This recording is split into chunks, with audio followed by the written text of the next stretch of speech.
amatu n'amaaso muwawula. Kati tudde wano ku kiwuduwudu. Ku kiwuduwudu omukyala n'omwami ffenna mweraba, mwenna w'engeri gye mwakulamu, ffenna tulina ekiwuduwudu naye tulina ebitwawukanako. Kati ku kiwuduwudu wano ku mukyala tulinawo ennywanto naye sentongo gwe maama we alina nnywanto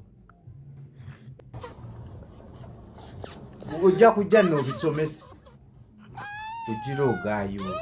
Amma ku kiwuduwudu wano omukyala tulinawo amabeere mugamanyira otunuulira omwana ow'obuwala omulaba ng'alinawo ebbere ate nga ggwe ow'obulenzi toyinaawo kaakulubala kaalipa mubulaba.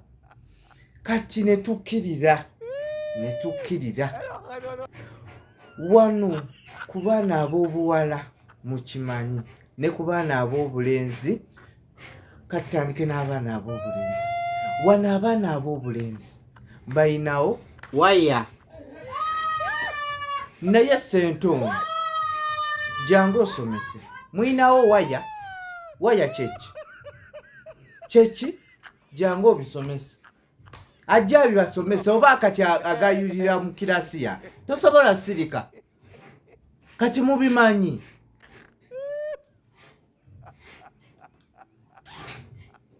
Wano abaana ab'obulenzi bayinawo ekintu